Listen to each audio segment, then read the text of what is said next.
dito mga kababayan. Kung kahapon, sinisi ni Sara Duterte, si PBBM, na siya daw ang nasa likod or mastermind sa pagpapakulong kay Digong at sa pagpapa-impeach sa kanya. Ngayon naman, mga kababayan, Sab Annihilation, si Chris Olo, sir. Ano po yon, Sir Sab?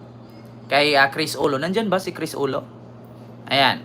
So ito mga kababayan, kahapon sa ating isang pinag-uusapan, sa isang topic natin, sinisi ni Sara Duterte na si PBBM daw ang nasa likod ng pagpapa-impeach sa kanya at pagpapakulong kay Digong kasi nga front-runner daw siya sa 2028 election. Kaya daw gusto ni PBBM na tanggalin si Sara para wala daw pambato itong mga Duterte at panatilihin daw ni PBBM ang kanyang posisyon at ang kanyang pamilya sa posisyon or sa gobyerno. Ngayon mga kababayan, nagtaka lang din po ako kung bakit mas inuna po ni Sara yung 2028 election kaysa sa harapin niyang impeachment niya. Kasi ang sabi niya, sure win na daw siya na panalo siya sa 2028 election bilang president. Ang tanong mga kababayan, ang layo pa nung 2028 presidential election, panalo na daw siya. Bakit hindi niya ipapanalo ang impeachment niya? Diba? Kasi simple lang mga kababayan, kung maipanalo ni Sara ang impeachment niya, sa madaling salita, mananalo siya pagka-presidente. Sa madaling salita, lahat ng naninira sa kanya, puro sinungaling. Di ba? So bakit niya kailangang unahing sabihing panalo siya sa 2028 presidential election kung ang kanyang impeachment nga iniiwasan niya? Sinong bobo at tanga na didiis lang naman ang buboto sa kanya at naniniwala na inosente siya? Saan ka nakakita ng inosente pero 16 yung abogado mo? Kung inosente ka, ikaw mismo, sarili mo, kaya mo ipagtanggol. Di ba? Kung alam mo sa sarili mong inosente ka, edi sana hindi ka kumuha ng 16 na abogado, edi sana sarili mo lang ginawa mong abogado katulad kay Marcos Sr. Di ba? Inosente ka pala eh. Dapat ikaw na nag-lawyer in yourself. Di ba? Parang si Harry Roque, I can handle myself. Di ba? I am a lawyer of my own. Di ba? Unahin mo pa yung sabihin mong manalo ka sa 2028 election, yung ang impeachment mo, hindi mo nahaharap. So ngayon mga kababayan, ito na ang sabi ni Sara. PBBM admin at ICC may sabwatan daw. Nako, eto na naman mga kababayan, mamura ko na naman si Sara dito. Sara, wag ka magalit pag namura kita. Hindi kami bulag. Hindi kami nakapikit. Hindi kami tulog. Paano mo nasabi na sabwatan ang PBBM admin at ang ICC? Yeah? Una, bago ko i-play ang video na to, mga kababayan. In extra block. Wait lang. Ito mga kababayan, may ads lang. Nakipagsabwatan umano ang administrasyon ni Pangulong Ferdinand Marcos Jr. at ang International Criminal Court para ipahuli si dating Pangulong Rodrigo Roa Duterte. Yan ang bahagi na naging talumpati ni Vice President Sara Duterte sa The Hague, Netherlands nitong weekend sa harap ng Filipino community. Iginiit din ni BP Sara sa kanyang talumpati na mayroon umanong tao sa loob ng ICC na nai-impluensyahan ng chismis at social media kaugnay ng hiling nilang interim release ni FPRRD. Hinihintay pa ng UNTV ang magiging tugon dito ng palasyo pero nauna na rin iginiit noon ni Pangulong Marcos na sinurrender lang si dating Pangulong Duterte sa ICC dahil may warrant of arrest ito mula sa Interpol. Ngayon, Sara, sasabihin mo na sabwatan si Marcos administration at ICC? Ganito po kasi yan, mga kababayan. Anong klaseng leader kaya si Pangulong Bongbong Marcos kung alam niya na may warrant at tatanggihan niyang hindi ipakulong? Si Digong lang ang gumawa niyan. Si Michael Yang may warrant. Si Peter Lim may warrant. Pero baliktad po ang nangyari. Yung mga tao na handang tumistigo na si Michael Yang may kinalaman sa Shabu, si Peter Lim may kinalaman sa Shabu, si Pulong at asawa ni Sara may kinalaman sa Shabu, yung mga testigong nakakita ang nakukulong. Si Digong lang ang nakakagawa niyan, mga kababayan. Ngayon mga kababayan, sa tingin ninyo, Kung hindi ginawa ni Pangulong Bongbong Marcos ang ipakulong si Digong kahit may warrant mula sa Interpol, anong sasabihin ng taong bayan sa kanya? Protektor, konsentidor. Mas lalong masira ang pangalan ni Marcos. Pinagbigyan na siya ng tao. 39 years nilang nilinis at inantay na linisin ang kanilang pangalan, dadagdagan niya ulit. Hindi na mangyayari yun. Mga kababayan, ikaw sa sarili mo mga kababayan, kung ako, magkapatid tayo, may warrant ako, hindi mo papayagan ang mga pulis na hulihin ko? Nahulihin ako? Kahit may warrant ako? Anong tawag doon? Konsentidor. Hindi po ang tao mabibigyan ng warrant kung hindi idinaan sa pagkaso. Mahirap po kasi maglagay ng warrant ng walang kaso. Kaya nga po na warrant at kaya nga po nabigyan ka ng pagkakataong hulihin kasi kinasuhan ka. Ngayon mga kababayan, ano pang panglaban ni PBBM kung warrant na nga ang nandyan? So, kapag hindi yan ginawa ni PBBM na bigyan ng katarungan yung mga biktima, ang sabihin ng tao sa kanya, protektor siya at konsentidor siya. Di ba? Ito, Ma'am Arlene Pabular, pa-shoutout kay Jude Anthony Abilgas. Ayan, thank you sa mga balitang makatutuhanan at makabuluhan. Keep it up. Ayun, nawala ang stress ko kahit nadidismaya ka sa mga DDS. Salamat. Salamat po, Ma'am Arlene Pabular. Thank you so much po. Di ba? At totoo lang, kung hindi pinayagan ni PBBM na ipakulong si Digong, dalawa ang magiging kalaban ni Marcos. Bakit? Ano pang aasahan ni PBBM sa mga Duterte? Ibinaboy na nga siya. Bago man si Digong babaan ng warrant ng Interpol, binaboy na ni Digong araw-araw si PBBM. Binantaan na ni Sara si PBBM. Ngayon, kung hindi pumayag si PBBM na nandyan naman ang warrant at iparesto si Digong, anong aasahan ni PBBM kay Digong kahit ipagtanggol niya at hindi niya ipapakulong? Bababuyin at bababuyin at bababuyin pa rin siyang paulit-ulit ng mga Duterte. Ngayon, sabihin natin, hindi pumayag si PBBM na ikulong si Digong. Kahit binaboy siya ni Digong, safety na si Digong. Magiging doble ang kalaban niya. Sino ang magiging kalaban niyang pangalawa? Yung mga nagreklamo. Isa na dyan sila Trillanes at Pinklawan at Dilawan. Magiging dalawa ang kalaban niya. Ito si Marcos, ito si Trillanes at grupo niya at ito yung mga Duterte. Magiging hotdog si PBBM. Bakit? Kung hindi pumayag si Marcos, ito, tatlo sila. Tatlo, ganyan. Kung hindi pumayag si Marcos, na ikulong si BBM, anong makuha na benepisyo ni PBBM dito? Kung hindi pumayag si Marcos na ikulong si Digong, anong makuhang benepisyo ni PBBM kay Digong? Bago ikulong si Digong, binaboy na, meron tayong presidenteng bangag noon, bangag ngayon. Hindi pa presidente si Marcos, binaboy na siya ni Digong. Kaya hindi na mag-expect si PBBM dyan na purihin siya ni Digong at sabihin, praise the Lord, hallelujah, mahal kita. Walang ganun. Walang benefits na makuha si Marcos dyan. Araw-araw na nilang binaboy. Puro mura, banta ng kanyang seguridad ang makukuha niya. Ngayon, kung hinayaan ni PBBM, yumuko lang siya at hindi ikulong si Digong, magiging kalaban niya si Digong at ang grupo ni Trillanes at itong mga tao ng kabila. Di ba? Yung kabila. Bakit?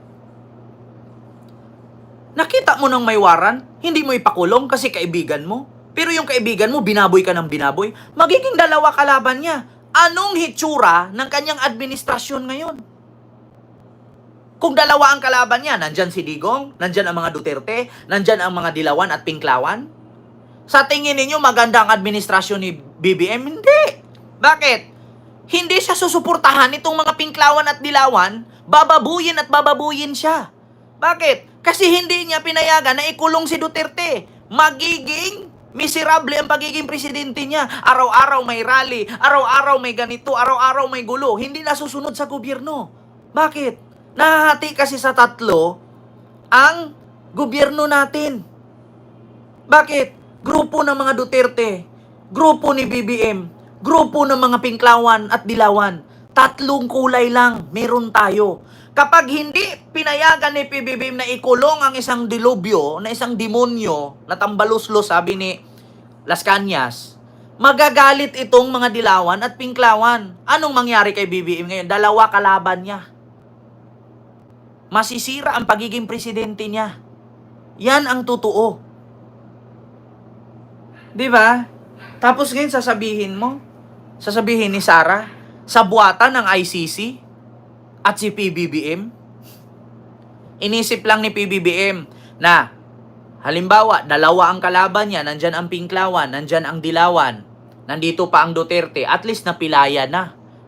Ngayon pag naaprubahan dito, yung kagustuhan ng Dilawan at Pinklawan, napilay si Digong, at least wala na siyang kalaban, sumuporta na sa kanya yung magiging kalaban niya. Kasi ang totoong kalaban ni Marcos, itong Pinklawan at Dilawan, hindi ang Duterte. Ang Duterte ngayon lang yan. Meron nating kasabihan sa Biblia, kaibiganin mo ang kalaban mo. Huwag kang magtanim ng kaaway. Magtanim ka ng kaibigan para marami kang anihin na kabutihan. Diba? Kasi kung, diba? Kung hinayaan niya si Digong na hindi ikulong, dalawa ang kalaban ni Marcos. Diba? Ngayon pinakulong si Digong, di kakampi na niya. Sumuporta na sa kanya ang Pinklawan at Dilawan. Bakit? Kasi ang layunin naman ng Pinklawan at Dilawan, gumanda ang bansa, walang demonyo, walang magnanakaw, at higit sa lahat, transparent. Kaya nga sumuporta sa kanya ang mga Dilawan at Pinklawan kasi nga ang pinaglaban ng Dilawan at Pinklawan, pinaglaban din ni PBBM. Ganun yun, mga kababayan. Tapos ngayon sasabihin ni Sara, sa buwatan, ICC at Marcos administration? Walang ganun. Paano mo nasabing sa buwatan? Ang sabihin nyo, ayaw nyo lang talagang makulong kasi gusto nyo ng power. Sorry. Kasi yung taong gustong tulungan kayo, binaboy ninyo. Huwag kayong mag-expect, mga DDS. Araw-araw nyong sisiraan, araw-araw nyong murahin, araw-araw nyong bantaan. Sa tingin nyo, pupurihin kayo? Saksakin ko kaya kayo araw-araw dyan ng toothpick. Hindi ka ba aaray? Saksakin kaya kita ng kutsilyo araw-araw. Hindi ka ba mananakmal?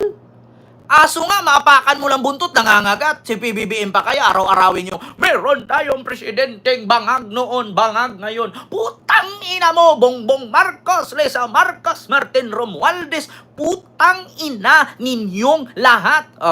Aso nga, maapakan mo buntot, kakagatin ka eh. Di ba?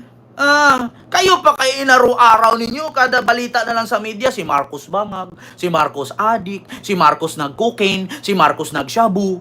Di ba? Imagine, aso nga lang, maapakan mo yung paa, maapakan mo yung buntot, nangangagat. Si Marcos pa kaha, na tao, presidente pa, binabangga ninyo. Huwag kasi kayong bumangga ng pader. Hindi kayo miyembro ng X-Men na pag bumangga kayo ng pader, lumulusot kayo, tumatagos. Tandaan ninyo, ang tatay ninyo, butot balat na, isang utot na lang, mamamatay na yan. Babanggain nyo pa, presidente. Tandaan niyo mga DDS. Hindi kayo miyembro ng X-Men na kapag sinabi mo, mag-iba kang anyo, mag-iimba ka ng amnyo. Hindi ka anak ni Wolverine na kapag tinusok mo yung baka, lulusot yung pangtusok mo at kahit barilin ka, hindi ka tablan. Binangga ninyo presidente, dapat nag-antay kayo matapos ang termino ni Marcos dyan, tsaka kayo magwalwal. Hindi kasi kayo makaantay. Ubus na ba yung bilyon-bilyon na nakurakot ninyo sa Confi Fund? Mag-antay kayo matapos ang termino ni Marcos.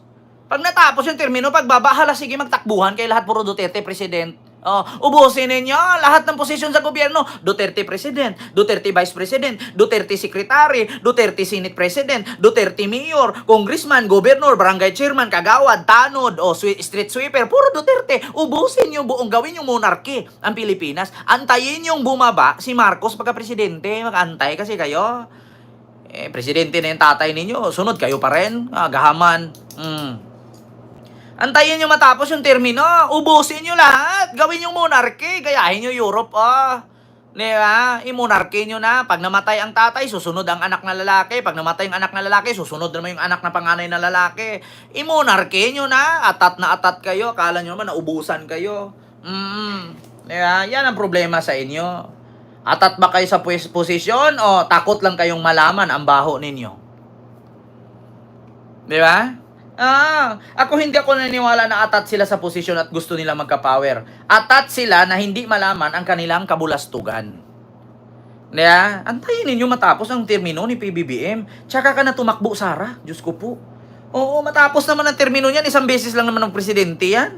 Ay, Diyos ko, hindi kasi kayo makaantay. Itlog-itlog lang muna kung wala nang pangkain. Yeah? Kung hindi mo kayang bumili ng tag-80 bigas, maintainer ka doon sa 20 pesos per kilo kahit sabihin mong ano yan, bigas panghayop. Yeah. Quick lang muna. Ako nga, nag-aral ako noon. Ulam ko, quick lang eh. Yeah. Padarating ang panahon, nakatapos ka mag-aral, magkatrabaho ka, hindi na quick ulam mo. Lechon manok na. Yeah. Hindi naman ako naniniwala dyan na takot sila mawala ng posisyon. Takot lang sila mabulgar ang mga kabulastugan nila. Kaya nga yung Davao City pag napalitan kung sino mayor dyan, makakalka lahat ng baho nila dyan. Ngayon, antayin nyo matapos ang termino ni Marcos. Pagkatapos ang termino ni Marcos, o di sige, magpresidente ka, mag-vice president din, Duterte, Presidente Duterte, Senate President Duterte, lahat na hanggang sa tanod at street sweeper, barangay official, lahat puro Duterte. Ubusin nyo na, i-monarchy nyo na ang Pilipinas. Tignan natin kung ano mangyari sa ating bansa kung hindi ba maganda leche-leche. Yeah. I-monarchy ninyo. Tignan natin kung lahat na muno sa Pilipinas puro Duterte. Tignan nyo kung hindi kayo mapariha kay sino yung leader sa ibang bansa na libre sa ng gamutan at hospital, si ano ba yon? Yung kulot ang buhok. Parang African country. Si Gaddafi. Tignan natin kung hindi kayo mapariho kay Gaddafi. Kung puro kayo lahat Duterte ang nandyan. Diba? Kaya sa totoo lang mga kababayan, hindi po kasi ang bansa natin monarchy. Ang monarchy na bansa lang po ay yung katulad sa Thailand, Brunei, Europe, Malaysia. Yan yung mga monarchy na bansa, yung mga hari at reyna, prinsipe, mga raha, yung namumuno. Ang Pilipinas kasi, walang monarchy dito. Meron dito TikTok. Ang meron sa Pilipinas, Facebook, YouTube, walang monarchy. Diba?